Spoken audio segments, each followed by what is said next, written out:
It's here, folks. Welcome. It's podcast under review. Ryan Balser, Liam Agree. Green. Just stepped on your We toes already. wow, what a disaster. Yeah. Just like this next episode. Well, these next two episodes, frankly, because we are giving our predictions, and in the time since we've written these predictions, things have already broken Yeah. for specifically Patrick Laine. Yeah. We'll get there.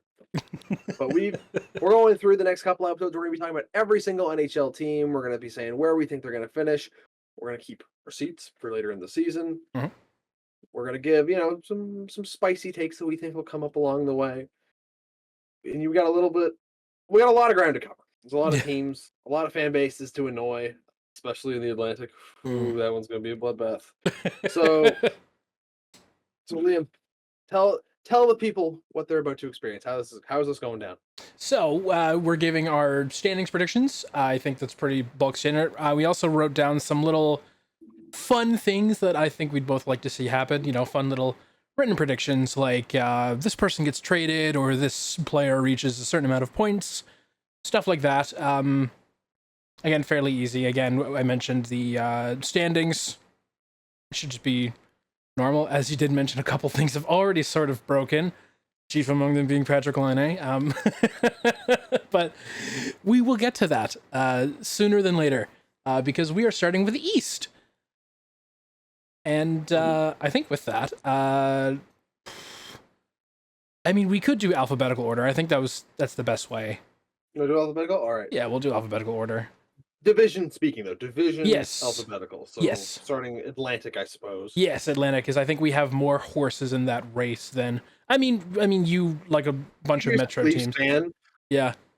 Yeah, I like a bunch of Metro teams. I hate 7 Metro teams. I hate 6 Metro teams. Carolina's fine, and I like one of them. Yeah, okay. Well, okay, anyway, I feel like, we have more horses in the race for the Atlantic division than probably the other ones. And it starts with A, so there we go. No, there's no way. So we're going to B. Yeah, we're going to B, which is Boston. All right. Do we have our timer ready? I do. We have a timer. Oh, I should probably explain that we have a timer for 4 minutes. That'll just be shared between us, and if we go over, we will be severely reprimanded. Yeah, this is like pardon the interruption. I don't know if you've ever watched them, but they have the timer that they'll have, and they do not care about it. It's like 2 minutes long, and they'll be like halfway through their point. It'll hit 0. They do not stop. That will probably be the case here too. Yeah. We're gonna try to be somewhat cordial with it, but we'll see. I don't have the timer in front of me. Yeah, he has the timer in his end. I don't have it, so I have an excuse to go over it. You do not. That's fair. Okay, and with B, we begin with Boston now. Okay, so sort of a lack of goaltending situation there. Editor Liam here. So Jeremy Swayman actually did sign a contract on October 6th, which was 8 years at $8.25 million per year. Obviously, this podcast was recorded before this contract was signed and while the ongoing drama was still happening, but now we know for certain that he will stay a Boston Bruin at least for 8 more years. With that, no changes to our predictions, at least not right now. There's a good chance we'll check in around mid-season to see how we're doing as far as the predictions go. Just wanted to include this here to make sure that, yes, we know that Jeremy Swayman has re-signed in Boston. Don't shout at us on Twitter. Or do. It's up to you. Okay, back to it. Through the past couple of days, there have been certain rumblings about a certain Alaskan goaltender named Jeremy Swayman that he was allegedly offered $64 million, says the owners of the Bruins. His agent said, no, that's not what happened. We're going to take a couple days to think about it now. There's been no resolution as of yet. So they're in an interesting spot. Regardless, I have them pitted as number 5, and they will not make the playoffs this year. That's bold, maybe, but my predictions are that they do fight for a wild card, maybe just lose out. Swayman does sign a 1-year deal. Boston plays the tandem of Korpisalo and Bussi until Swayman gets in there. Now I'm not so sure, but we will see. And my last one is that Pastrnak gets a look for the Rocket Richard this year. Overall, I think Boston's a fine team. You know, they're not the superstar level that they were at. And also today they just claimed Jiri Patera off of waivers. So Cool. that Cool. Swayman thing is still looking iffy at the moment. I think that's going to be done soon. The numbers are too close together, guys. Let's just figure this out. Yeah. What I don't love about it is just the way the communication seems to have been handled. Because, you know, it's, oh, they didn't offer us anything close to 64. Well, they offered you 62 and a half. Oh, well, we might request a trade. We might not. Guys, just get it done. I have them third. This is making me question that a little bit. But no changing our minds from when we locked this in just before this all came out. It was like a Yeah. day or two before that we had locked this in. Honestly, I think, and I'll say it honestly, 3 through 8 in the Atlantic is all the same, as far as I'm concerned. To me, there's 2 teams that are above. Everyone else is somewhere between good and okay. Yeah. I think this Bruins team, if you take out the goaltending conversation, which I know is hard, is a better team. Well, they don't really have a first line center. Well, I think Elias Lindholm's going to be that in Boston.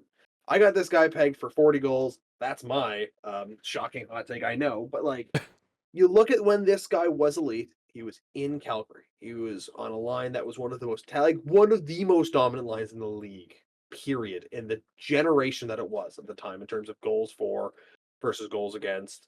You know, he hasn't really had anyone. Then he goes to Vancouver midseason, and sometimes you don't gel in a system. He's going to set up. He's going to have, you know, it's hard to say what line he's going to play on, but there's going to be a power play unit with him on it, with Pasternak, with, you know, that Brad Marchand guy that we're all so familiar with, with Charlie McAvoy, Pavel Zacha. He's on a more talented team than he's been on to start a season in half a decade. And he's now going to have a team that's going to treat him as the 1C, but are also going to have options behind him. Zacha can step up and kind of take that role for a bit. If he's struggling or things like that, I think he's going to have a better year. I think this team, we've counted them out for years. I think if Korpisalo is your goaltender in December, we're having some very different conversations about this. But I don't think this is, assuming this doesn't become an ego thing, right? Assuming this isn't, you went to the media, this annoyed me, I'm done. And that might also be how it goes. The money's too close. It's too close of a number for this not to be done, guys. Let's get it over with. Do not make us talk about Jiri Patera like it's news that we're supposed to be excited about. I beg of you. Just get this done. You'll be back in the playoffs in no time. That was like shockingly on time. You were like maybe 1-2 seconds off, but that was shockingly on time for Boston. And it's all going to go so wrong from here. Probably. Yeah. So that's one team of 32 down. Let's see. We move on to the Buffalo Sabres. And go. I look at the Atlantic and I said one team's making the jump this year. There's no shot between, you know, Buffalo, Montreal, Detroit, and Ottawa, the 4 teams who everyone's like, oh my goodness, they're going to make the playoffs this year. And none of them do. There's no shot one of them isn't making the jump this year. I'm picking Buffalo. Tage Thompson had a down year. They've boosted some of the forward. I mean, turning away Matthew Savoie is still one of the more puzzling deals in my mind, but you did get back 2 NHL players in return for him.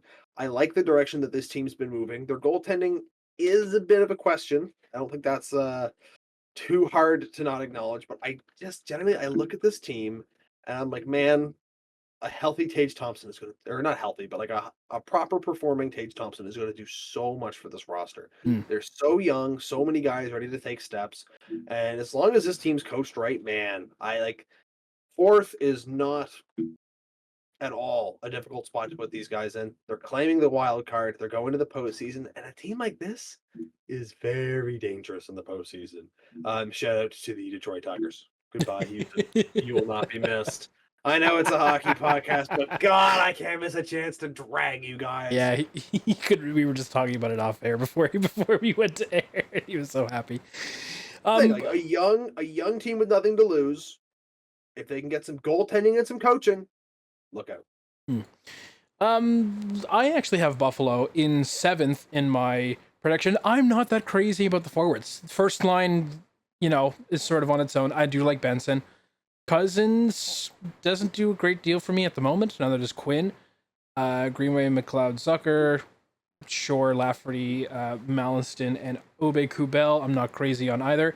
Their defense is sort of unmatched, really. They have Darlene Yoki-Haru, Byram Power. God, I wish Colorado didn't get rid of Byram.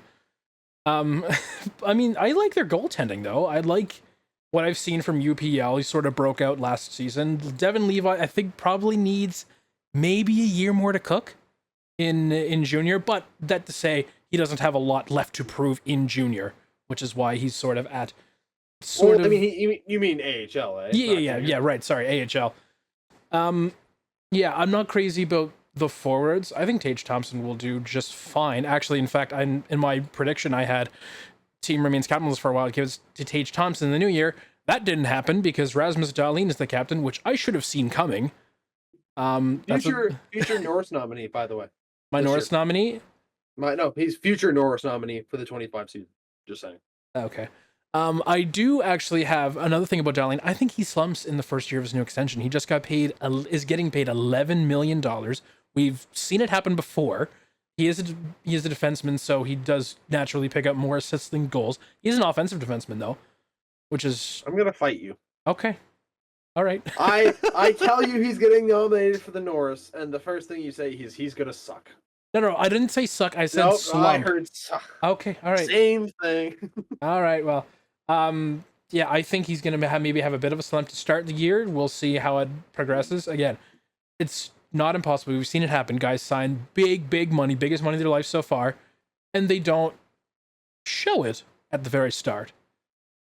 I can't really think of any good examples off the top of my head because I'm running out of time, but but you know, trust him. Yeah, here, just edit someone in. Someone in. Just trust the process. Just trust the process.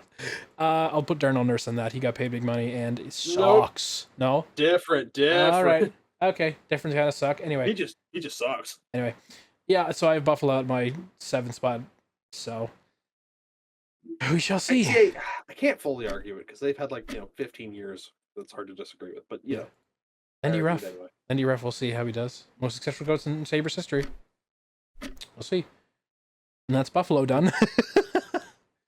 The Detroit Red Wings. Guys, this roster's a mess.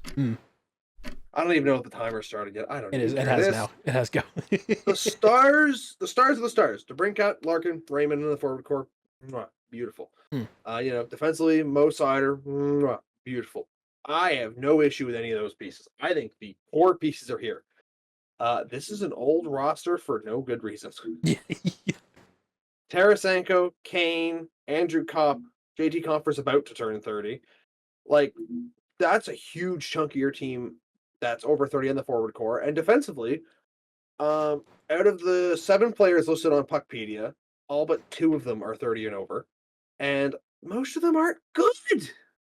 Ben Sherratt, he's fine for what he is, but he's making 4.75 EU. Jeff Petrie, Gustafson, Hall, This has been something that's been cooking for years. I don't understand it. I don't see the vision. And I thought, he'll make a move, right? Steve Yzerman, he'll make a move. And you're like, oh, we're back on. And then you look at the lineup and you go, oh, maybe not. The prospects are here and they're coming, and I think there's a lot of good pieces.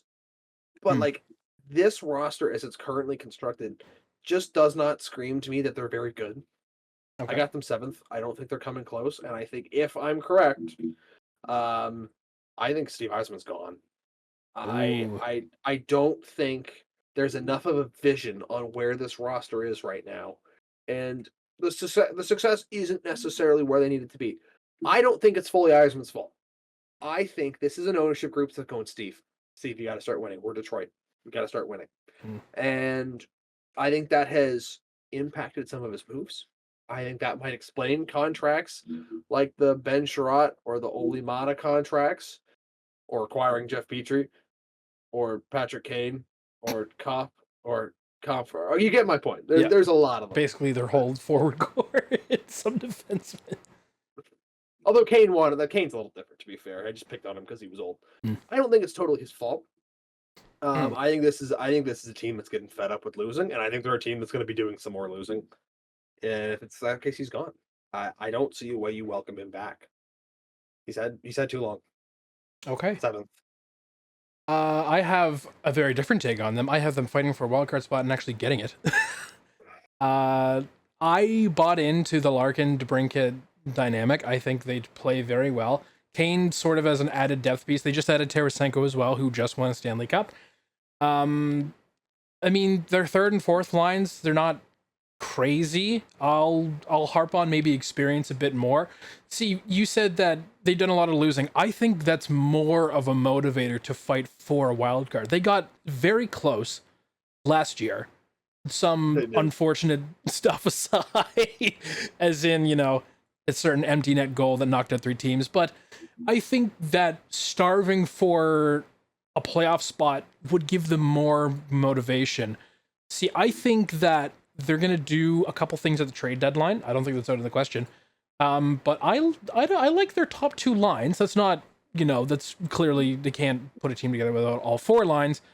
Their defense, I think, is fine. I like Sider. I like Sherratt. Petrie, okay. Edvinson, okay. I think Mata is probably serviceable as your third line D. Their goaltending is goaltending. No, it's not. No? No, I don't think it is. Okay. They have Talbot, Line, and Husso listed. They also have Jack Campbell. And Sebastian Casa. And Sebastian Cosa, yeah. I don't think he's touching the NHL this year. I don't think that's the plan for him. Which is Probably fine. not. I got no issue with that. But, I mean, I don't hate this Red Wings team. My predictions are they get the wild card spot. My other prediction is that Kane retires at the end of season pending a playoff spot. I think he's probably... he keeps going? What's that? If they miss, he keeps going. I think he does. He's only signed for a year. I would say he gives it 3 strikes and you're out. Because I know there's no way Kane does not crave more playoff hockey. He was, the dynasty of Chicago in the early 2010s, right? Well, not dynasty, And if they're bad, does he stay a Red Wing or not? Because, he has a no-move clause. Is that something he'd want to play out as a wing? Or would he go, yeah, you can trade me? Yeah. Anyway, Detroit, I think you're all right. I think that that craving for a playoff spot will get you further. So I have you in 4th, getting wildcard spot. Breaking news. Only 4 teams in the Atlantic Division would like to make the playoffs this year. Shocking revelation. Next on the list, Carolina, it seems, is it not? Is it Carolina? Carolina. Nope, that is the wrong division. Apologies. No. Detroit. Detroit, this is your believer. This is the guy. We're on Florida now. We're on the Panthers. Okay, where is it? All right, Panthers. Do you want me to start this one? Yeah, go ahead. Florida's yours. Florida. Go. Oh, go. There we go. So I don't know if you guys knew this. They just won a cup. I know, that's crazy, right? Are you sure? The Florida Panthers? Yeah, I think so. Anyway, Florida Panthers, they had a lot of shedding to do after that, which is not uncommon for Stanley Cup winning teams. They had to Montour, the whole thing was save Montour or save Reinhart. They chose Reinhart, and Montour went and signed a big deal in Seattle. It's debatable if his the money side of it, but anyway, I have that them. Deal. I'm not worried. No, okay, I have them 2nd. So earn a playoff spot all the same. The amount of shedding that they did do, Montour obviously hurts, but there's still so much to like, I think, about their forward core and their defense core. Goaltending still stand out, Bobrovsky and then Spencer Knight. I would like to see Knight played a little more. I know he sort of had an off season last time, and there wasn't a whole lot of him. But I think, Bob's perfectly serviceable, crazy good goaltender. Yeah, I have them 2nd. As for how far they'll go, I'm not sure. I think they'll probably go far. My prediction is Eastern Conference Final at minimum. Yeah, I'm pretty high on this Florida team, all things considered. I like some of their prospects. Not a great I mean, the prospects are prospects, right? Like, you can't really judge them by anything beyond watching them play. But yeah, I'm a fan of their forward core. I think their defense is perfectly fine. They had a lot of shedding to do, but I think they weathered the storm pretty well. So I almost agreed with everything you said there. Hmm. One point at the end, I don't love this defense. Okay. Forsling Ekblad, awesome, amazing. Man, remember when they were going to trade Ekblad in the offseason? That was funny. That sure would have been bad in hindsight. And, presumably they would have kept Montour if that happened. But, like, whew. Imagine if they didn't have Ekblad, we'd be having a very different conversation. So, the next 6 defenders listed on Puckpedia: Dmitry Kulikov, Nico Mikkola, who's fine. He's a good player. Nate Schmidt, Adam Boquist, Tobias Bjornfoot, and Olvis Balinskis. Wow. Who out of there are you putting in your top 4 on a cup contender? Mikkola, okay, he can be your 4. That's fine, I guess. Boquist has potential. I mean, bought it from Columbus, but like the guy, top 10 draft pick. There's a lot to like about his game. He can be a very good player. Kulikov and Schmidt are serviceable, but they're 33. They've got a lot of miles in them too. I don't love playing either of them that high up. I just like to me, I don't like the look of this. I think having Montour there really covered up a lot of the problems because you had a 3-headed monster. Hmm. And that meant you could cover all 3 pairs with a top, I'd honestly say top pairing defenseman. All of them could have one. You would not have to worry about it. Now, all of a sudden, you have to contend with, oh boy, it's Dmitry Kulikov and Nate Schmidt on the ice at the same time versus Connor McDavid in the Cup Finals. That's a much more dangerous proposition. With that being said, I think they're probably going to add somebody when the time comes. I don't think this team lets the trade deadline go by unless A, these guys click, or B, they make a move. But it's going to be interesting. I think we're going to see Bobrovsky's numbers fall down a good bit this year as a result. And I mean, as far as Spencer Knight goes, he didn't get to play last year. That just kind of was, he got kind of blocked out by Stollart's, noted Leaf legend, Anthony Stollart's. He didn't play a game last year. The last time he played was 2022-23. Played 21 games, had a 901 save percentage. That's not bad. And I think he might be asked to take on a bit bigger role. But like this defense is going to have to if you as a defense, you can either play defense or set up the offense and outscore your problems. I don't really think outside of the top pairing they're going to do either. And Bobrovsky is 36. You're asking a lot. That being said, I still have them winning the division. The forward core is still good. I still think Bobrovsky's going to be fine. I think Knight's going to look really good this year. I do have them winning the division, but I don't think they're going to get all that deep in the playoffs if they rock this defensive core, barring a breakout from Boquist. Okay. Is that your prediction that they're winning the division, or do you have any other? Nope, they got the division. I think that's probably. I'll end it with a nice thing after just trashing them for however long. Yeah. But they need to upgrade that defense. It's not good enough. Montreal would be next, if I'm not mistaken again. You are correct. What a weird preseason these guys have had. And we'll start the timer there. What a bizarre preseason. Oh boy, Dak, Reinbacher, Laine. That is not a great 3 guys to be heard at the moment. And I mean, we don't really know what's happening with Dak yet. I hope for his sake it's not much because that guy has not gotten a fair shot in Montreal. There's good young talent here. There's a lot of guys who you just look at and go, please perform eventually. Namely Anderson, Gallagher, and Dvorak. It's okay. I'm not sure how I feel about the coaching staff yet either. I like St. Louis as a developmental coach. Is this guy a winning coach? I'm less sure on that.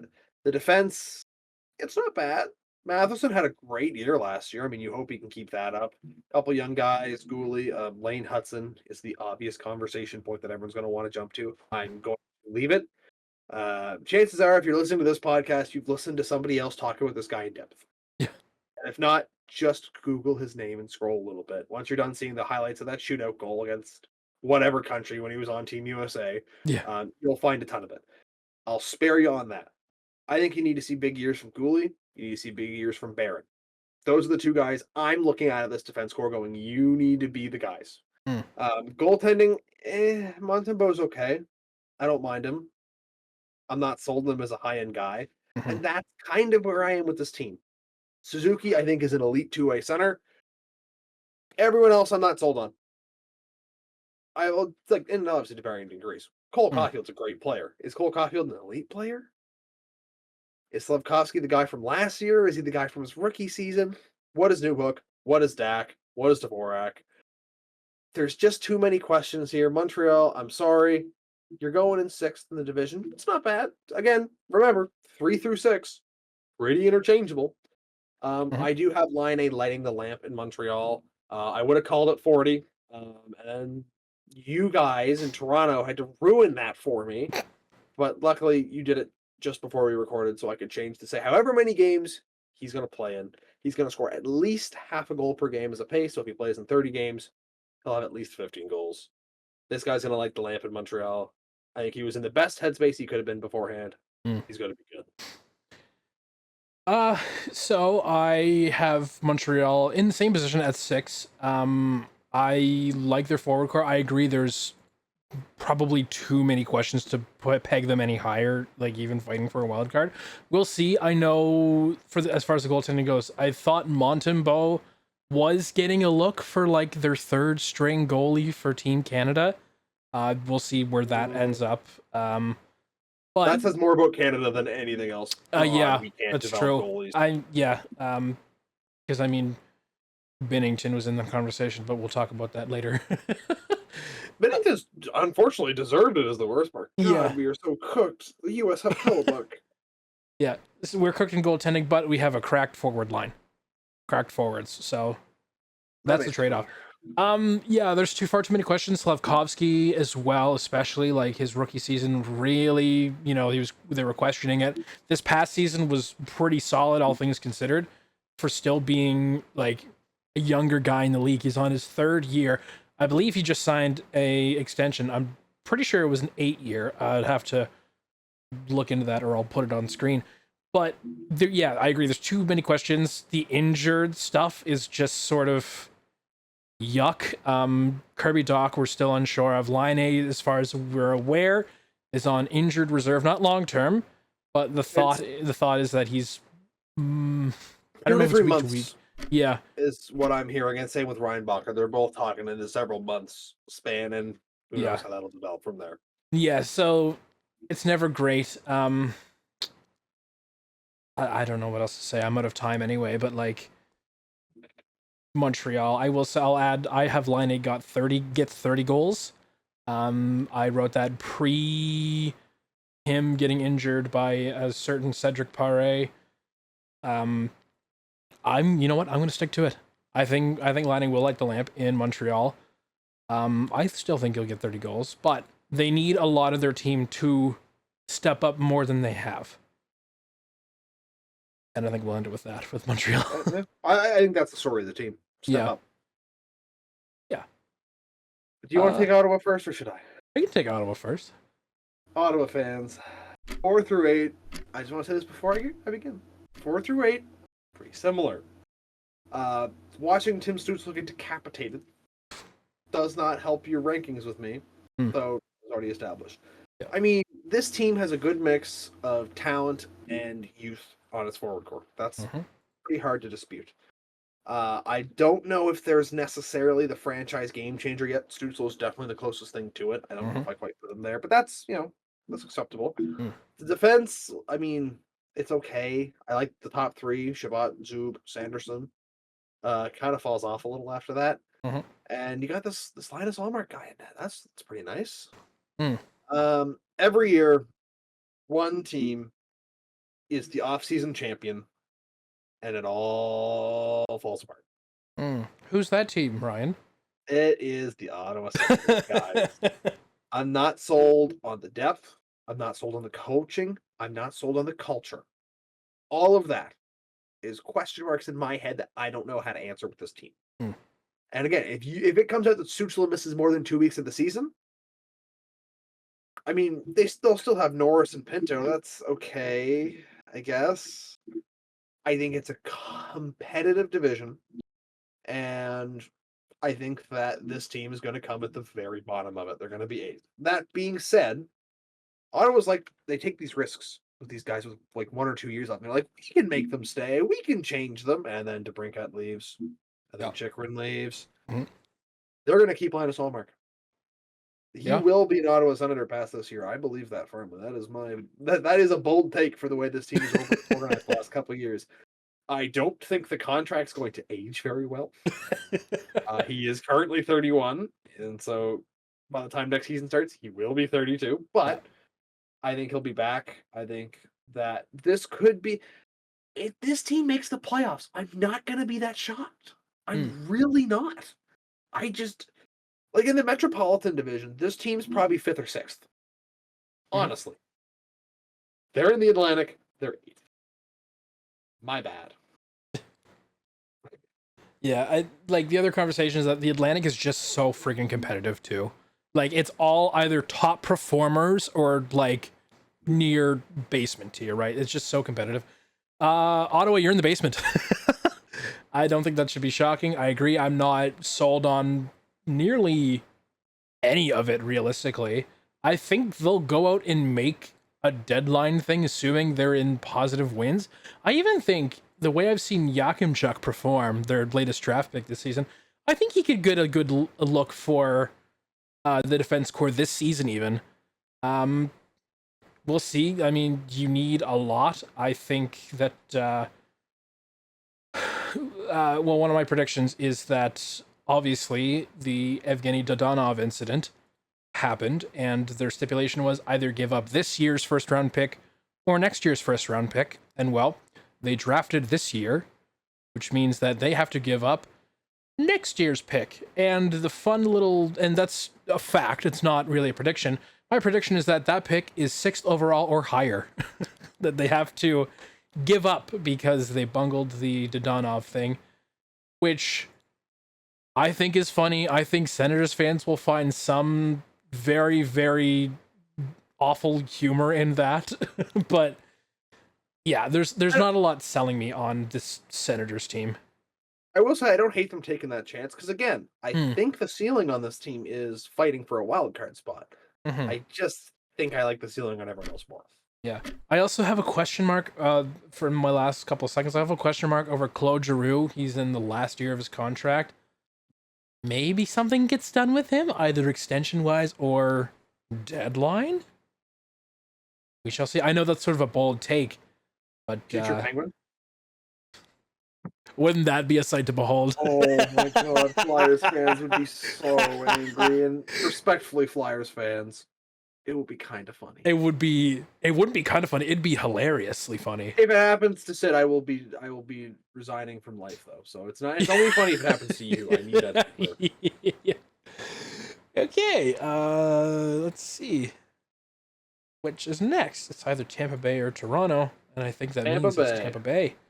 I'm gonna start off with Tampa Bay this time. And go. So Tampa Bay, you just got rid of your captain, Steven Stamkos, and gave him to Nashville. What'd you get in return? You got Jake Gensel in return. That's a pretty solid, yeah, that's a pretty solid return.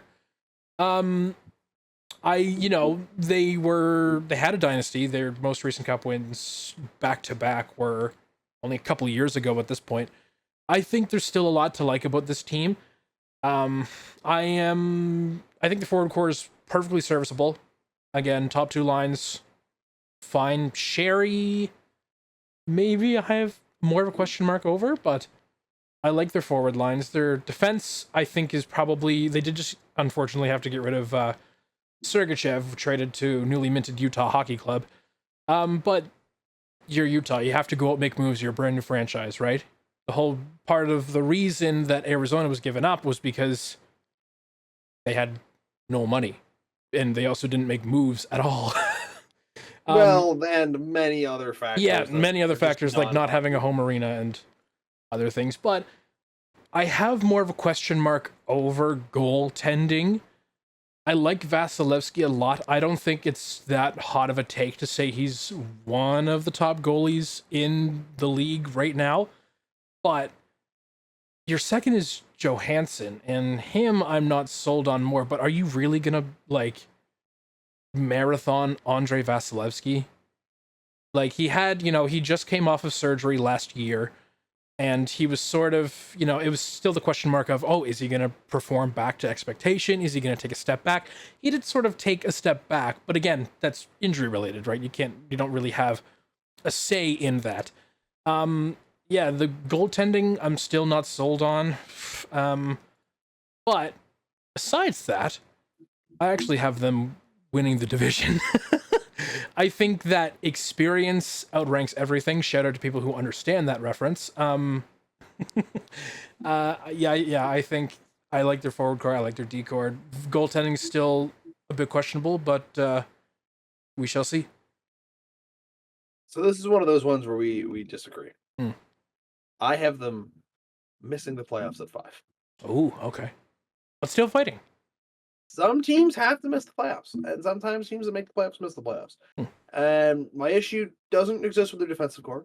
I think it's fine. You basically traded Sergachev for McDonough again, which is risky considering he's 35. You did get JJ Mosier, who I think is a good defenseman. I think he's an underrated defenseman. I actually think it's a decent defensive core. Forward core, you got 6 guys that I really like: Gensel, Point, Kucherov, Hagel, Sorelli, Paul. And then, oh boy, it drops off. Sherry, Gergensons, Cam Atkinson, Jesse Alone and Luke Glendenning, Mike Amisimo, and Chaffee? I don't even know that guy's first name. He's going to score 20 goals now because I've said that, but like, I Gotta don't add that for love... predictions now. That would be the boldest prediction, I think. It would be. It just, the forward depth does not wow me. And I mean, you kind of stole the show with the goaltending thing. And you say, and one thing you said that gave Massey some credit, you can't really control the injury thing. He's 30 years old. He's a goaltender who's played almost 500 games in the National Hockey League, and he's coming off a major surgery. Hmm. There is a chance that things never get fully right with him again. That's how it goes sometimes. Carey Price was unstoppable and world-beating until his health wasn't. Some goalies don't have that issue. Some do. And you're going to have a guy who has never played more than 65 games, hasn't done that since 2018, and you're going to pair him with a backup who has not shown himself to be particularly NHL worthy. Now, there's waivers. There are goalies who are going on waivers that are probably going to be worth a flyer, even just to have a third goalie, have options, whatever. If Vasi does not revert back to his form, then you are going to have to trot out Johansson for probably, let's say, 25 games a year. And you're going to have your starter playing sub Vasilevsky numbers. I just don't like the mix of it. I think you're banking on a little too much. I actually don't think losing Stamkos is going to hurt these guys quite as much on the ice as some people thought. I think Gensel's going to be a great addition. That guy's putting up 90 plus points. Lock it in. Career highs are coming up for him. I can feel it in me guts. That's totally not the Penguins fan who's bitter saying that. I just think there's one too many bets on this team that I just can't get it. I can't get with it. Okay. Fair enough. For the record, I also have in my predictions, I don't think I mentioned it, Gensel cracks 90 points. Specifically 90. Or over. Probably He's over. that guy, man. He is that guy. And that leaves the Toronto Maple Leafs. I'll let you have your say first. And a lot of people clown, they clown on this team. And that's only because they deserve it. But I think there's a lot of things on this team that are looking up. I'm not even going to begin to address why William Nylander's being tried at center again. I don't understand why they've gone back to that. And from what I've asked, I do Leafs fans. But I mean, the story of this team is the same. The offense is great. The fourth line's a little questionable. Oh my goodness, who cares? But I mean, you've got guys like Domi who can play anywhere in the lineup. Guys like Bobby McMahon, Nick Robertson, who are looking to prove that they are the guys that they think they are. And McMahon had a great year last year. There's realistically zero questions about the lineup. If Nylander is your center, your top 3 centers are presumably Matthews, Nylander, Tavares, or Domi, or Kampf. Either of those are fine. Either way, that's gross. Defensively, it's not awful. I mean, Oliver Ekman-Larsson makes me scratch my head. I don't understand it. I just don't. 4 years, he's 33 guys. What are we doing? But, you know, there are legitimately 6 defensemen. Hakanpää is a question mark. In nets, I actually really like what the Leafs have done. Joseph Woll and Anthony Stollarz. I think that's a great combination.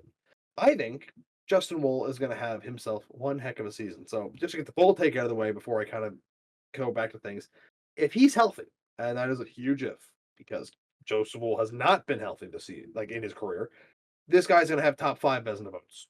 He's going to be top 5 in the Vezina voting this year. I think he is poised for that kind of year. None of this matters. Nothing matters. It doesn't matter 1 through 8 where you finish in the Eastern Conference. No one cares. You do have to get to the postseason and make it happen then. But for what it's worth, I think they're cruising their way to second in the division. I think they are a different class of team than a lot of the teams in the division, and I think there's going to be some breakout years on the forward core. Okay.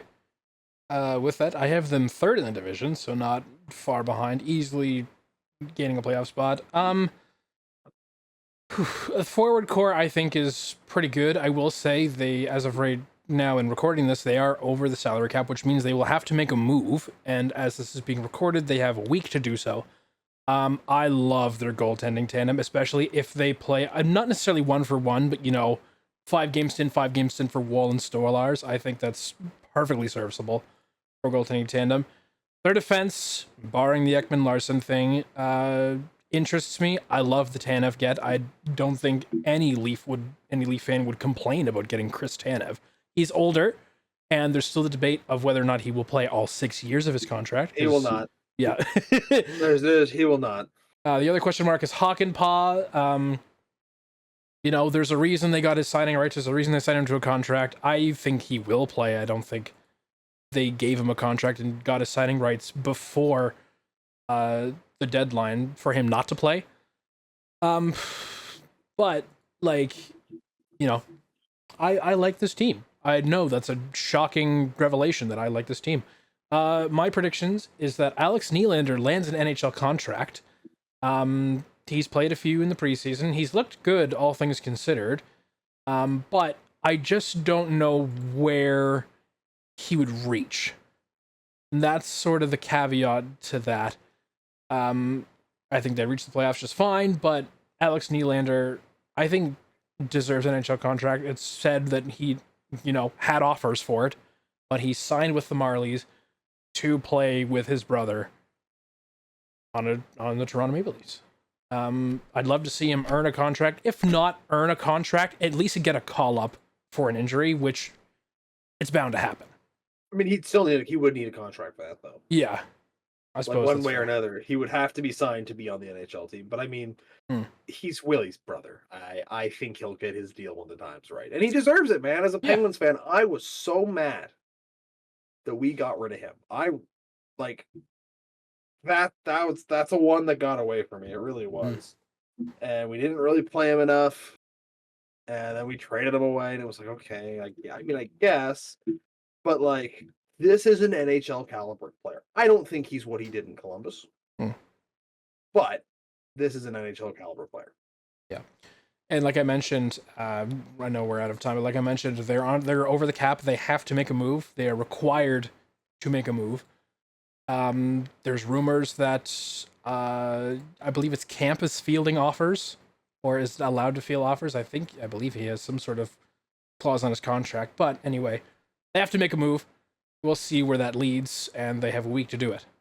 So, bear in mind that that's also depending on, that's probably a roster, a send down is all they have to do. That's probably Puckpedia having too many guys on the roster. It might be, yeah. I don't know that they'll have to make a trade or something, but I mean, there will be someone sent down from that team where you're like, oh, really him? And bear in mind that also that when you have the team up on Puckpedia, which is what we have to use, we've lost out on Cap Friendly. Hakanpää is not on injured reserve. Yeah, and he will be on injured reserve. So that's 1.5 million back, and then that covers that'll put them back under. So that is kind of the missing piece there. Once he's officially on LTIR, which I presume, or at least IR, but I assume it'll be LTIR, Hmm. they will be fine. I think that covers the Atlantic Division. It does. We're all done. And we're all done the Atlantic Division. And now The results. Everyone bask in glory at our terrible decisions. yeah, and I regret nothing. and our predictions that will age just incredibly well. I mean, listen, my predictions are bold predictions. I will be very upset about pretty much none of them. Yeah, mine are just funny. That is how you do most of your content here. That makes sense. It's That's true. I'm a bit of a goof. Anyway, so I think that leads us directly onto Metro then. I think it does. I would like to start with Carolina. They are our first team. Mhm. What a frustrating organization. And I don't say this as a hater. This is, if I got to cheer for a Metro team, New Jersey has a lot of moose heads, but these guys are probably as a team who I'm going for. This roster, when I look at it, is just so much frustrating, wasted potential. I mean, there's a couple stars in this team. Jarvis has been a phenomenal piece for them the last couple of years. He's only going up. Sebastian Aho, I think, is a legitimate first line player. Slavin's a great defenseman. This roster should be winning this division, third round of playoffs every year, but they just haven't been. And looking at the roster, I mean, I can't really find any holes. The fourth line's a little weak, I guess. So, whatever. And they've got some old guys on the defensive core, and I think they might have a bit too many offensive guys in the defense core, but they're all good players. And the goaltending, the weakness is Freddie Anderson has to stay healthy for a season. That one's actually a pretty notable weakness. Hmm. This team, I'm gonna shoot them a little lower than I'd like to. This team is finishing third. I think we're gonna see a team that has a huge fall off on their special teams. They've lost some pieces. I think that's going to be hard to rectify. I think both their power play, penalty kill, is going to drop out of the top 10. All of this can be so easily changed. Kakaniemi needs a bounce back year. I don't know if this helps or makes it worse, to be honest. It's hard to say. We'll see. Sveshnikov needs to live up to the guy he's supposed to be. Jack Rosselbeck needs to play a consistent 82 games. Martin Nikash needs to be the guy that he can be. The defense needs to basically continue to be themselves, and for a few of them, not age, basically. I'm looking directly at 39-year-old Brent Burns on that one. Yeah. This team, every year, I walk in, I go, man, these guys are probably the class of the division. These guys are probably the class of the division. And every year, they're not quite. I just think losses of guys like Teravainen and, taking a loss on your defensive core and all these different issues they've had, I just don't know if they're going to be able to overcome it in the same way in the regular season. I think they're going to benefit from a Metropolitan that's not that good. And I think they're still going to be fine. They're going to make the playoffs. But I think we're going to see them a lot higher in a lot of people's projections. I just don't see it, guys. This team is consistent disappointment. And unless someone steps up to the plate, I think this is the kind of team that they are at this point. Okay. I have Carolina posted at second in my thing. What are my predictions if I can find them? I think Kakanyemi is going to have a bounce back season. I think he's going to do well. He's still signed for 5 more years of his deal. If he doesn't have a bounce back season, it's going to sort of be a bit of a rough one for him. I don't think that should be shocking. I think their forward lines are fine. Roslovic maybe has more of a question mark being on your top line. I thought he did fine in New York, but I don't necessarily see him as a top line guy. He's talented. He has the talent to do it. He just has to consistently apply it. Yeah. Their gets at the I guess their off-season gets, they're not. I don't think they're anything special, to be honest. I think their defense is fine. Again, I agree with they shouldn't age, aka Brent Burns. You need to stay where you're at and perform healthy. And also Freddie Anderson, man.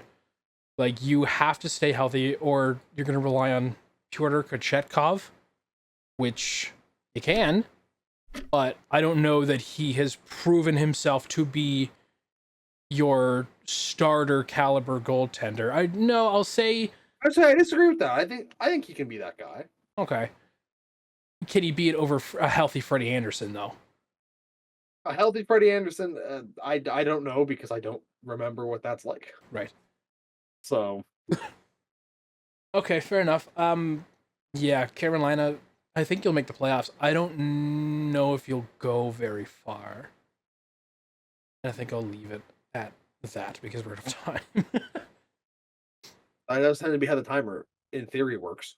Yes, in theory works. Does that mean we're moving on to the Jackets? Columbus.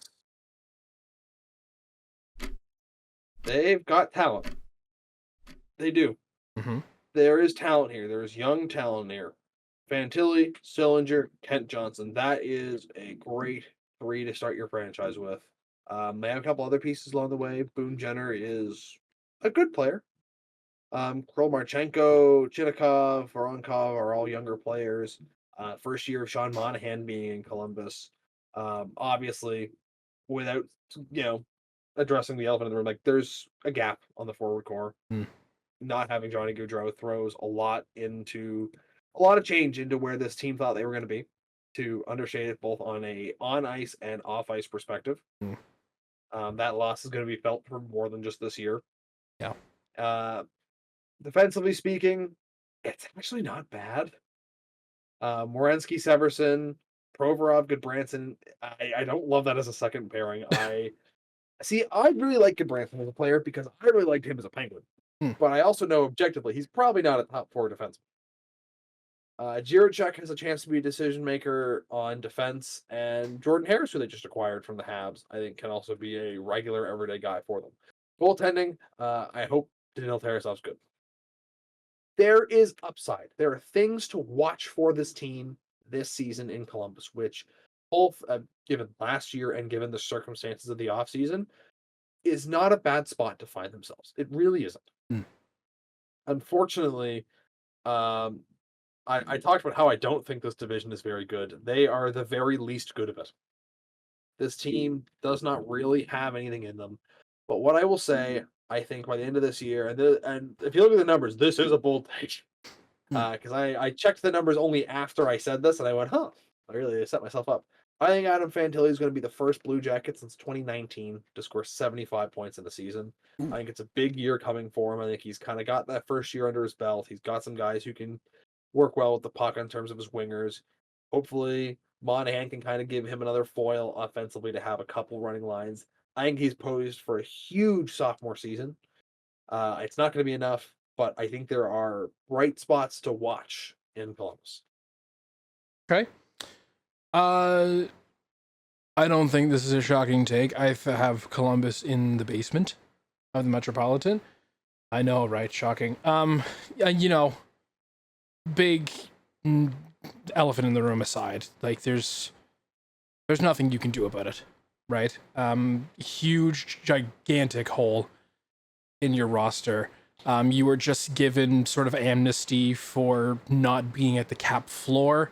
You have an unspecified amount of time to do it, and we're not sure of that timeline, at least as of recording this. But you need to fill that gap. I'll agree that Fantilli has a breakout year. I won't give a point amount, but I think he will step up in a big way. Their forward core, I think, is serviceable. Their defense as well. Goaltending, though, huge question mark. The whole thing about Merce Lincoln's possibly requesting a trade, and then his camp or whoever saying, well, no, he didn't. But him sort of indicating that he wanted out, to have him as your starter, which I think he's an okay goaltender. I don't think he's phenomenal. I think he's an okay goaltender. But that's still, whether or not he wants to be there is going to be a factor. And Daniil Tarasov as well, still a huge question mark. I don't know what you do with this team. There's just so much to put into it. And if they're anywhere near the playoffs, which again, don't think will happen. We'll see if that ages poorly or not. What do they do? They've proven they can win a series, but they've only won a single series. And that's it. And They it was don't. remarkable because they shouldn't have done it. Yeah. So like, what do you do? Again, a lot of young talent on this team, but are they in a place where that young talent can truly step up and become like a solid NHL team? I don't think they're at that position yet. Maybe give them a few years. We'll see where it goes. Yeah. Yeah, the last thing I'll say is I hope the coaching staff is ready for the year that this is going to be. Mm. And again, that is both on and off the ice because, I mean, on the ice, there's a lot of young guys that need a lot of development. And I don't want to say that the coach before was a bit of a whiff, but oh boy, he was a bit of a whiff. You mean the guy that they You- fired in the before training camp? The other guy. I do not mean Mike Babcock. Mike Babcock was a crazy whiff, to be fair. Yeah. I meant Brad Larson. Hmm. And Blue Jackets fans just collectively either gagged or rolled their eyes. I'm not sure which one. But like he was just not a good coach. And I'm not really sure that they've got one yet. I'm not really sure how sold I am on what Vincent is selling, but I hope he's up to the task. All right. That moves us on to, would it be New Jersey. New Jersey? The Devils. There's a lot to like about New Jersey. I think everyone can agree that last year was sort of an off year. They got the injury bug and it affected a lot of their players as of right now. Luke Hughes still on IR. Pesci as well, sitting on IR and the first year of his new contract. Like, injury bug aside, not something you can often control. Which, you're playing in a league that's a contact sport. You allow fighting in your league. It's penalized, but you allow it to happen. Injuries are bound to happen. And more often than not, one team gets the shorter end of the stick. And that team last year, I think, was New Jersey. I think they're going to do well. I think they're going to earn a wild card spot. We'll see about higher. I wouldn't be shocked if they do earn higher than a wild card spot. Forward group, I think, is great. A couple of former Mooseheads certainly helps the opinion of them. Top six, Meyer, Hughes, Jesper Bratt, Thomas Tatar, Heischer, Mercer. Perfect. It's fine. It's great. Palat, Hala, Nason. Cool. All right. Cotter, Lazar, and Bastian, or McDermott, possibly. I think it's fine. I like their forward core. Their defense, it sort of peters out. Dougie Hamilton was a big missing piece last year as well with New Jersey. We'll see if he comes back to form, but I don't think their defense is wowing me as much as I'd like it to. And their goaltending is sort of a glaring issue. They did solve it with Markstrom, but we'll see if he makes a difference. I predict he's not exactly going to solve the problem in net, but I think their offense, provided they stay healthy, can sort of war of attrition. They can score more goals than they let in. And I don't think Allen's a bad backup behind Markstrom. Yeah, I don't think you gotta go to injuries to explain this team. You go to goaltending. They started with 3 goaltenders on the roster last season: Nico Daws, Akira Schmid, Vitek Vanacek. Combined, they played 72 games, but like some of that's backup and stuff, so they didn't start 72 games. 894, 895, 890. What are you supposed to do, guys? Going by goaltender. Vanacek's the only one that had a winning record, and he had the 890, which is not how that's supposed to work, but okay. Yeah, like there's just that's it, man. Like that's how you summarize it. Losing Dougie Hamilton for 3/4 of the season is the one exception I will make. Like, that was a huge loss. But I mean, you have a lot to like here. Simon Nemec is going to get a chance to take forward. Hughes is on the IR right now, but he's going to have another big year. I think this team's they're counting on him. I mean, he put up 47 points as a rookie. You count on him having a big year. Dylan Siegenthaler, 2 very likable defenders. And all of a sudden, the pressure on Markstrom and on Allen backs off a little bit. There's a little less pressure because you're actually hopefully icing the defenseman that you intended to ice. Forwards, there's no concerns about this, guys. The stars of the stars. Jack Hughes, I have to specify, I suppose, is one of the most dynamic players in the game. He's hitting 100 points this year, I suspect. That'll be the first time in his career, although, to be fair, he had 99 once, and he missed games. So, first 100 in the same way that Marner is not a 100-point scorer. They both had 99. They can score 100 points. He's going to do it, though, for the first time. He's going to have a big year. We're going to have some MVP votes come his way.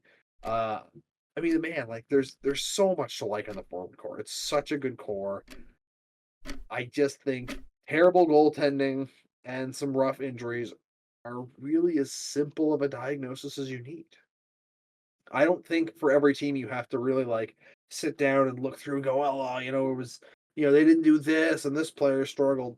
Yeah, there were some players that struggled, but I think the simple case is when you miss your number one defenseman for 3/4 of the year and you have to get rid of 3 goaltenders in a season, bad things are probably happening. Hmm. And if you can get rid of those, that's it, man. That's all you need. So where do you have them ranked then? I can't give them the number one seed. I suspect we both share the number one seed. I do have them number 2. I think they're better than the Hurricanes, and I think the Hurricanes are better than everyone else. So I think they're number 2. Okay. That leads us down the rabbit hole of New York then, which It does. start with the Islanders. New York Islanders. Do you want to? Not really. No. Islanders fans, look, let's talk. Let's talk. I know they're going, oh no, the Senators got this talk, and you put them last. But I already put Columbus last. I can't put you last. I can put you second last, which is what I'm doing. See, I don't necessarily think that you're a bad team. I think you are probably a bad forward team. You suffer from the Detroit Red Wings story of old for no good reason. Bo Horvat's almost 30. Duclair's almost 30. Lee's 34. Nelson's 32. Palmieri's 33. Pajot's 31. Cizikas is 33. Oh, you're old. Defense, actually not as bad. The defense is actually fairly young. No one's older than 31. Cool. That's awesome. That's great. Problem is, your old players, for the most part, aren't that great. Like, Horvat's really good, and the rest of them are fine in different capacities, and they all make a lot of money. Mm-hmm. But beyond Matt Barzal and Bo Horvat, if you offer me these players at these salaries, I might take Duclair. Wallstrom's fine. He's 24. He hasn't really proven a whole lot. It's a bad forward core. You fire your coach. In comes Patrick Waugh. He lights a fire under their asses. Cool. That's kind of his thing. He's kind of very good at that. He beat the Mooseheads to go to the Memorial Cup. It was awful. I was there. It sucked. The Mooseheads choked. It was terrible. But I walked out of that game and I said to my buddy, I said, man, one of those teams was a team and the other one was a group of skill players. And the team won. Patrick Waugh, he builds teams in the same way that Barry Trotz builds teams. That's why it's kind of a natural progression for him to get there. Patrick Waugh also in the NHL has not had a particularly long leash with teams. His shtick can wear out quickly, and he hasn't necessarily shown an incredible amount of success. Ilya Sorokin was not great last year. He wasn't even the starter by the end of the year. I'm not expecting that to be the same thing. I'm not. But if he is, like, forget about it. We're done. You can't argue with me on this. I'm counting on a bounce back for him. But even so, they could be 6th. I guess they could even maybe be 5th. This isn't a playoff team. I don't think they are. And unless some of these guys can find a new life, I don't see it. And you know what? I wouldn't be shocked if this team does bad enough if some conversations about, does Patrick Waugh have a job? Could pick up pretty quickly. Because again, this is the NHL, and if you're labeled as a guy who's hard to deal with and has temper and all that stuff, people can turn on you rather quickly. I have the Islanders sitting at 6th in the division. I don't think they're a playoff team either. Looking at their forwards, I like Matthew Barzal. I think he's maybe, I don't know if underrated is the right word. I love Barzal. What a Yeah, gross player. Barzal is a great player, but like Pajot doesn't do it for me. Engvall, okay, Palmieri, Nelson, Lee, like they're Well, hold all on. I gotta interrupt you for a second because it came out today that they don't expect Pierre Engvall to be in this lineup. okay. They don't think he's going to make the team as a top 12 forward. Okay, all right. This guy signed for 6 more years. Oh boy. Okay. Well, I did not know that, but I saw that. I saw that today. okay, I fair. mean, there were some press conferences last year where you could tell Waugh did not particularly love this player. So I'm not totally surprised. But oh my god, he signed Okay, for 6 more years. Keep going. okay, fair enough. Not a lot is doing it for me. I like Noah Dobson as well, but like the rest of your defense core is such a question mark. Bull Duke maybe, but goaltending another big question mark. Sorokin needs to have a bounce back year if they have any chance, but I'm not sold on it yet. Varlamov, he can win you a game or two. He can win you even like a bunch of games, but does he have that starting caliber anymore? More than Sorokin, I'll say. I mean, more than Sorokin, no, but I mean, he is probably the best backup. Hmm. I mean, this is the. I mean, they wrote him into the playoffs for a reason. They felt like Yeah. he gave them the best chance to win, and his numbers last year were very good. I'm actually if he has to be the starter for whatever reason, I mean, it sucks because you're paying Sorokin $8 million, and he's Mhm. supposed to be one of the elite guys. But Yeah. I mean, if any team is poised for a goaltender to go down, it is the Islanders, and I'm not too worried there. Okay. You mentioned a lot about Waugh. I actually have the opposite. Where does Lou Lamoriello have a job with the Islanders after the season? If they end up Could be the ending same up thing. where I'm predicting them to? It could be the same thing, man. It could be if one of those things where if Lou goes, the next guy comes in. Do I want to deal with Patrick Waugh? Yeah. I've heard the guy can be difficult. And, that's kind of was the story when he was in Colorado. Yeah. I want my own guy. Yeah. So, I mean, it could be a clean sweep of staff at least, but I predict that Lou Lamoriello doesn't have a job at the end of the season. Again, pending they end up where I think they're going to end up. And my other prediction is that if that's the case, do they start selling? Do they start, and hopefully someone will pick up some of their older pieces, do they start the rebuilding phase? Because, I mean, they're clinging to a very, very old roster. And it seems like they don't want to say the R word, but I think they're going to have to. And looking at their prospect list, it's not wowing. No guy stands out to me right here at the moment. Are you taking any of them though? I mean, like, there's a couple that are UFAs, but like Engvall, Pajot, Suzukas, Lee. I'm not touching any of those, and those contracts specifically. Even Horvat. Yeah. I'm not touching those with a 10.5-foot pole. Okay. You want to Well, retain? Come Mayfield's 31. He signed for 6 more years. No, thank you. I'm okay. I don't know how many of these contracts you actually can sell. well, my prediction was I had Barzal listed here, believe it or not, as possible trading chips. I don't imagine that'll happen. My other one was Noah Dobson. He's on year three of three for $4 million. I think he's a solid defenseman. He's an RFA, which means that rights are restricted unless he gets offer sheeted. Which we say we shall see. Are you calling an offer sheet on this podcast? No. What I'm saying Coward. is that I think Coward. Okay. You know what? Fine. I will. I'll call an offer sheet on Dobson, and I don't know where he'll go, but I think that the only trade chip you have is Dobson. Varlamov, maybe. Sorokin, no.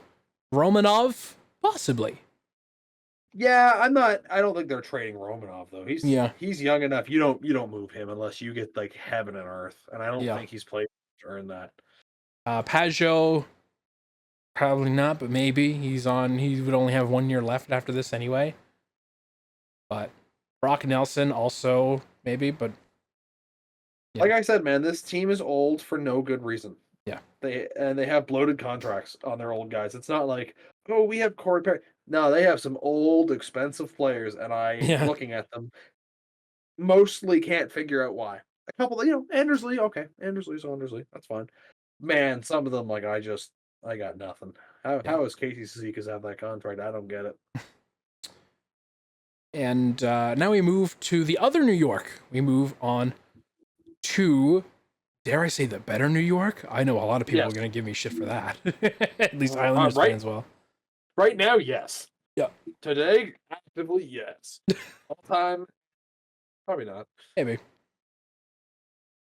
Anyway. I mean, let's wait. What's that?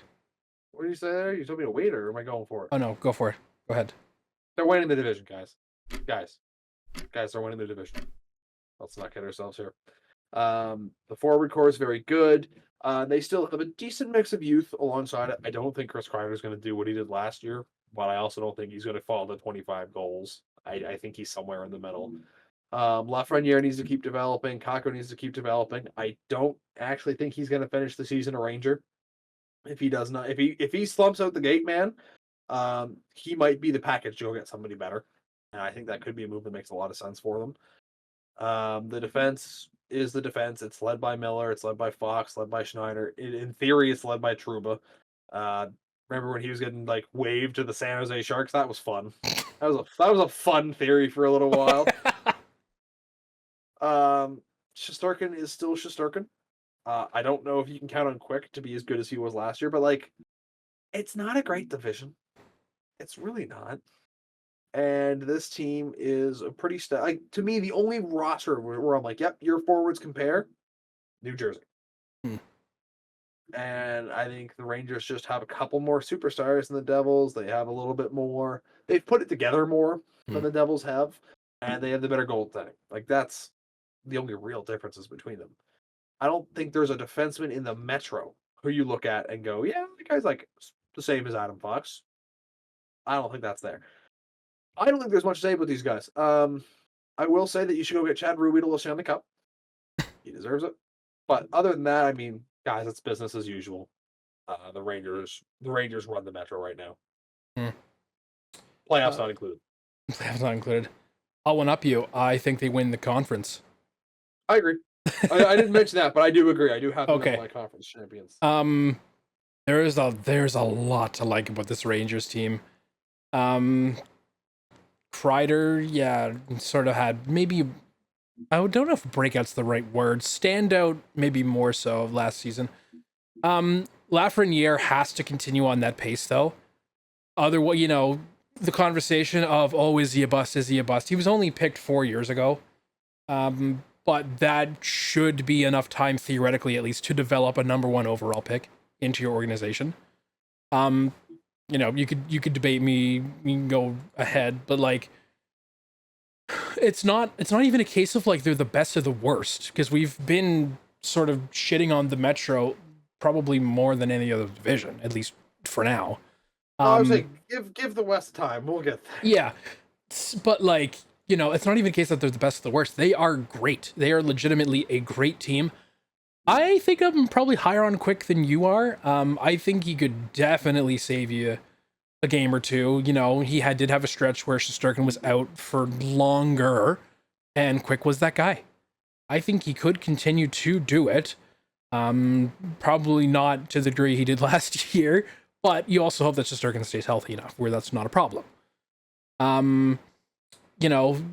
We sort of have the gift is maybe a strong word of the preseason. We know that Panarin is injured. We don't know where he falls as far as that injury goes ahead. But as of right now, listed on your injured reserve is VC and Lindgren. And if Panarin's injured, that's one of your top 6 guys out for however long. That's never good. I mean, top 6 doesn't. I think top 6 does him dirty. Maybe top 10 player in the world. Yeah. I meant more top 6 in the Rangers lineup. Anyway, but yeah, there's not a lot to hate about this Rangers team. I think they probably go, I want to say all the way. I want to say they go to Cup final. I know, they got to the Eastern Conference and then ran to the juggernaut that is the Florida Panthers. I think this team is genuinely better than the Florida Panthers. And I think I'll leave it at that because we're out of time for the reassures. Hey, look at it. We're doing a great job at following the time. Yeah, kinda. We're trying. We're trying. So where does that leave us next? That takes us to my second favorite Pennsylvania hockey team. Your second favorite Pennsylvania hockey My second favorite. Okay. The Philadelphia Flyers. You call them a favorite? Of my Pennsylvania? first least favorite Pennsylvania hockey team. There, is that what you wanted to hear? I was trying to be cordial, and you've made me be an asshole. You being cordial about the Flyers? That's a good one. They're not my least favorite team, to be fair. No. I don't know if that's like a shock or anything, but like they're not my least favorite. No. You have shit talked them a lot, being a Pens fan. I'm gonna say that's my job. Yeah, it's true. Also win around bozos, but it's my job. We'll start there. Are you ready? Are you ready for a great transition? Yeah. Ready? Is this the year they win that round, though? Ooh. Okay. You got me on the hook. No, it's not. And that hook is swiftly taken away. There's actually genuinely a lot to like about this Flyers team. Flyers fans, I think this isn't a matter of you're not good enough. This is a matter of you're a little bit too early. Again, I'm not going to spend much time on Meftai Michkov. Oh my god. I can't believe Montreal let him fall to you guys. I'm not going to forgive them for that one for a while, because this guy is that good. The forward core's got some good pieces. Sean Couturier's a massive question mark in terms of will he rebound. He was scratched, if you remember, at points last year, like a month after he was named the captain of the team. And it was a whole mess for the organization. Decent depth. They can hit you. They can score on you. They can play some decent defense. It's what you ask for out of a forward core. Defensively, it's actually a pretty young core. Cam York, Travis Sanheim, Jamie Drysdale is the X factor, in my opinion. He has not really had a full fair shot as of yet. A lot of it's just injuries at the end of the day. Also banished to Anaheim. I mean, banished to Anaheim, but then he went to Philly and was, I mean, he's a guy who's touted as a super talented defenseman who can make things happen in the offensive zone. I think sometimes a young guy like that working with a coach like Tortorella is an amazing thing. Sometimes it kind of kills what makes them special, but sometimes it can be really amazing. This is the year. I mean, he's 22 now. He's already been dealt. You need that next step from him. And goaltending, I don't know. Samuel Ersson, Ivan Fedotov, and Koloslav, sorry.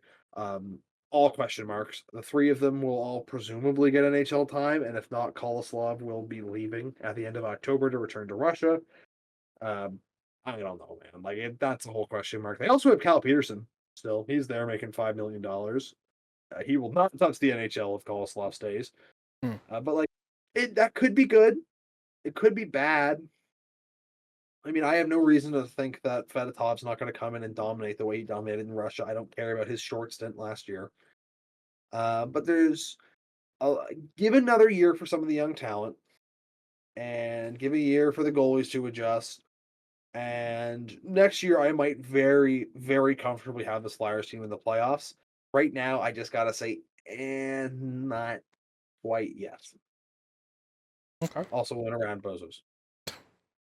Okay. God,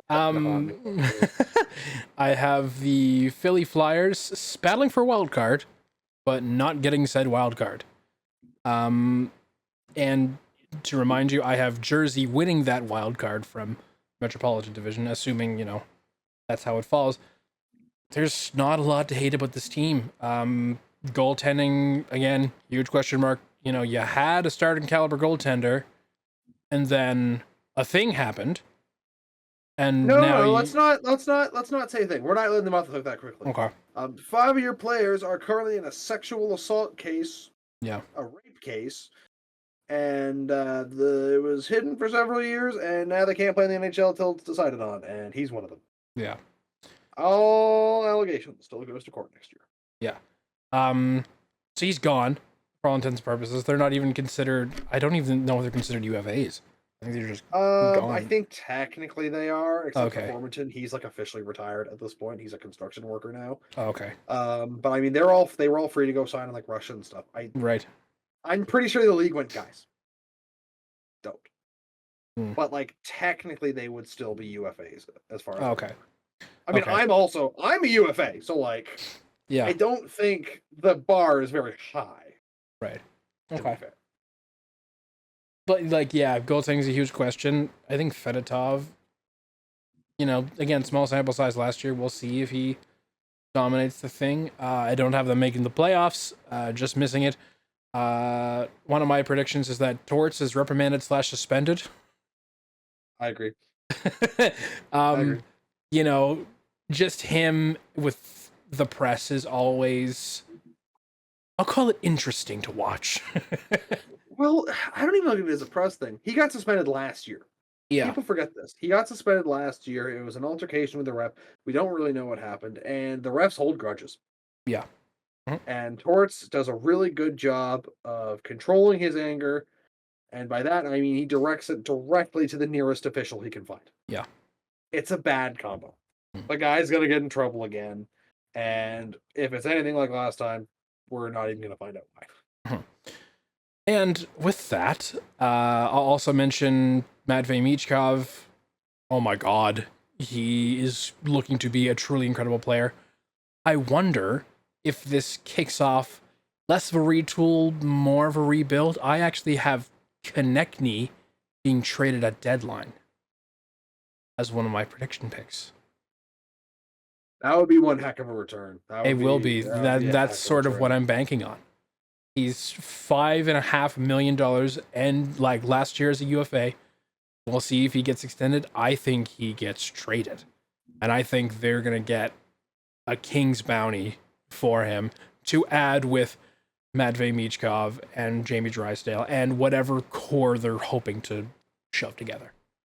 I like it. That is I don't agree, which is why I like it. It's a good bold take. A good bold take. And let's see. It is. It's the Penguins. Do you want to start? Would you rather I start? No, you start. Let's okay. Make the people wait. That's true. Pittsburgh, the Penguins. You are Pittsburgh. I have you ranked as third. I actually have you making the playoffs this year. I know. Shocker. I like what they did in the offseason. They got, I think, who's probably going to be an okay player. I'll be honest, I'm not super high on McGroarty, at least right now. I'd love for him to prove me wrong, and you know what? He probably will after me just uttering that phrase. Yeah. That's how it goes. But like, I also like a lot of this Penguins team. I like their forward line. You mentioned Glass was a good get. I sort of did some more research on Glass. I think he's a very solid player, in fact. I think Bunting was a good grab as well. Again, much to you lost Jake Gensel, which huge loss, but may he find possibly even more success in Tampa Bay. In saying that too, we also went on a run post trade deadline without him. Yeah, it wasn't that's true. We didn't fall apart without him. It yeah, hurt not having him, but we survived. It's true. Your goaltending as of right now, you have Nedeljkovic listed on IR, so you have Jari and Blomqvist. I'm not super high on that tandem, barring Nedeljkovic isn't out long term, which I don't think he'll be. But I will probably have to wait and see for that. Yeah, there's not a lot to hate about this Penguins team. I have them, as I mentioned, third in there. Crosby breaks Gretzky record for most point per game seasons. And my other prediction is that McGroarty doesn't break out this year. The conversation about him in Winnipeg was he wanted a roster spot and he didn't get one. So it's damned if you do, damned if you don't. If you play him, I don't know. I don't think he'll break out this year, and we'll see what happens. I think this is one of the most fascinating forward groups in the entire league. Says the Penguins fan. I didn't say good, although I do think it's good. I think fascinating is the word I would use. Okay. So the top six, in no particular order: Crosby, Rust, Raquel, Malkin, Bunting, and I'll throw Lars Eller in there. Those are like the six guys who I'm like, yes, they're going to be on the roster. Mm-hmm. After that, it gets interesting. Anthony Beauvillier seems like he's going to stick. They've been kind of liking him with Crosby. Drew O'Connor, I think, is going to stick. Jesse Puljujärvi has looked great. He looked great last year. He looked great this year. McGroarty, I can't imagine doesn't play after all it took to get him here. Kevin Hayes will play. Glass should play. Benstrom could play. Nola Chari probably should play. That is a lot of players. And Blake Lazot's now out with a concussion. So once he comes back, is he going to be a guy to play? This is a team with 5 NHL lines, and none of them are bad NHL lines. How it's going to flip-flop in order, I don't really know. But there's too many guys there. I'm like, I don't know how you send them down. And that's a great thing. There is no such thing as too much depth on a roster. Defensively, it's not bad. Harrison Bruneke has been making waves, and they asked Sullivan today if the 9-game trial for him was out of the question, and he said absolutely not. And that is a huge testament at this stage that this guy might play NHL games as a second-round pick this year. And I mean, I said some good things about him. I certainly wasn't thinking that he would be a guy in the consideration to play a second of ice hockey in the NHL this year. Here we are. But I mean, Carlson, enough said. Pettersson, Grizzlick was a great ad. Letang has had to really fight through it these last couple of years, but he's still playing very good hockey. Graves needs a bit of a bounce back year, and that 6th defense slot, it's wide open. I think anyone could really take it. Everyone's pegging Aho there. I'm not really sold on that one myself. I would love if Bruneke could come in, but honestly, to me, that's St. Iveny's spot. To me, Jackson Ivany should come in. That should be his spot. The guy was so good down the stretch for the Penguins last year. There's no weakness on this team. The weakness last year, and I said it before. I don't think I would have said it on this podcast, to be honest, but I could be wrong. I watched this Penguins team last year, and I thought to myself, who the hell are these guys? Because when I watched them in 2016 and 2017, I knew who they were. They were talented, but also they will run you over to death on infinitum. Oh, you're going to put Ron Hainsey on our top pair? Okay. We're going to keep going. It was an unstoppable force. It's like fighting a Terminator with a rock. And not a boulder, like a rock. Oh. It didn't matter what we did. They just kept coming. Last year's Penguins team, up until the trade deadline, played some of the most lifeless, pointless, identityless hockey I've ever seen. And a lot of the times, that is an indictment on the coach. So, what's the identity this year? That is the question that I ask. And what that answer is determines what this team is. That being said, I'm going to put them 4th place. I'm going to hand them a wild card spot. I'm going to say you're going to have to fight for it because, I mean, I think them and Tampa are going to come down to the wire for that last spot. I think they get it. And I think a big part of the reason is going to be a huge revitalization. 40 points for Anthony Beauvillier. He's going to get some time with Crosby. He's going to get some special teams time. I think he is working himself to be a bigger part of this team than we first thought. I could see it going wrong. I can see the vision of how it goes wrong, and it's just lifeless hockey. But I'd like to think with the options this team has, and I know we've probably gone over our time. It's my team. I don't care. A little bit. With the talent of this team, with the options that this team has, even if there's some questions on goal, and I agree there are, Jari has the talent. He has never been the guy for an 82-game season. And the one time he was close, he was immediately not the guy the second the playoffs started. I acknowledge that. But again, Nedeljkovic, And Bloomquist is a great prospect. Options, options, options. I love a team with options. Okay. All Win right. around bozos, that being said. Now we move on to the great rivalry of Pittsburgh, and now we move on to the other in the Capitals, the Washington Capitals. You know the story on the Titanic Yes. where there's like no not the Titanic story. Like, it was on the Titanic where it's like there was a chance for an elderly woman to leave, but she wanted to stay and go down with her husband. Mm-hmm. I think that's the Capitals and the Penguins. These two teams are watching the ship go down, hand in hand, a mutual respect. Are these like the bands from the Titanic just These, playing on while the that's ship Ovechkin. sings? That's Ovechkin and Sid playing on. Okay, it's a good image. The difference is, I think the Penguins are a little more set up for the now. The big glare is, do they have a first line center? Hmm. They have Strome who can put up points, and they have Dubois who can do something. Not You can really play sure. some hockey. That'd be nice. We don't know what he is anymore. Let's call it. We do not know what he is. He is a wild card in its purest form. They've got a couple young guys. They've still got Tom Wilson, Mangiapane's still there. Like there are pieces here where you're like, yeah, that guy's pretty good. And you go and you look at the defense, and Chikrin was a nice add, and Matt was pretty good, although 6 years was a little bit much. It's actually a really good defensive core. And then you look at the net, and you go, oh, Torrey Lindgren and Logan Thompson. That could be good. That could be really bad. But that could be really good.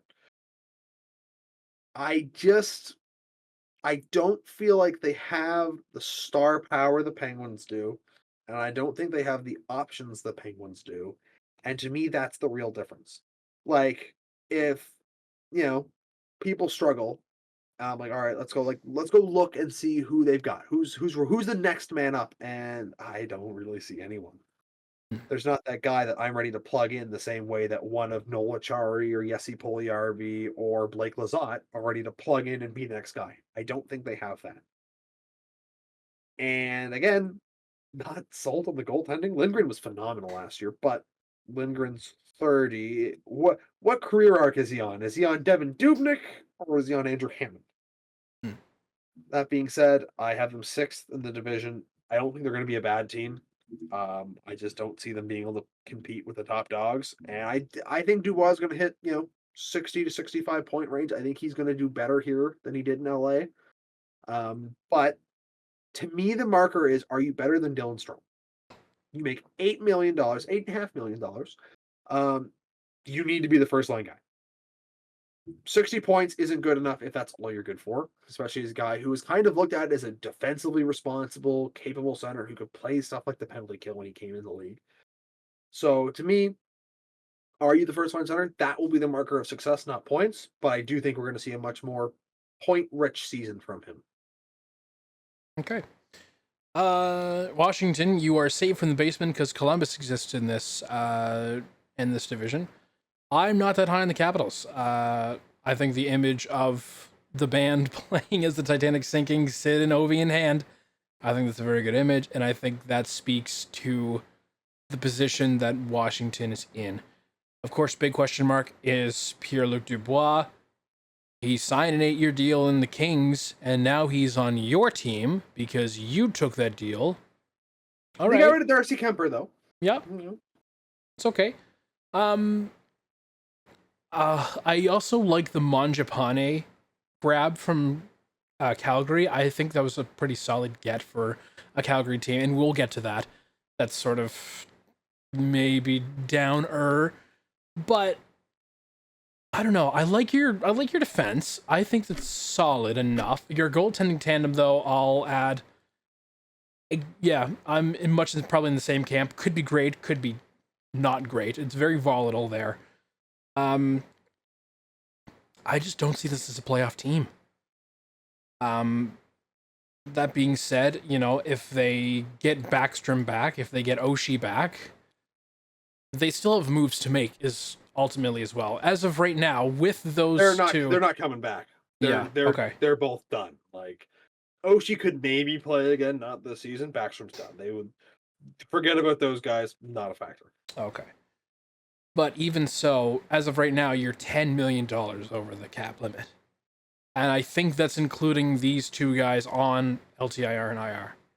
Like, you have to make, if not a significant move, like a one-for-one type deal, you have to make a lot of changes right now because you're over that. At least this is what Puckpedia is saying, that you're more than $10 million over the cap space, the cap limit. Like, you have some moves to make, and, you know, if you touch your defense, I don't think you're going very high. I think if you dip into that, like I said, I like the defense. The forwards are more questionable to me, and the goaltending tandem is very volatile. They can either be great or they can be not great. Again, I have them in 7th. For that reason, my predictions is that OV ends at about 860 goals overall, give or take a few.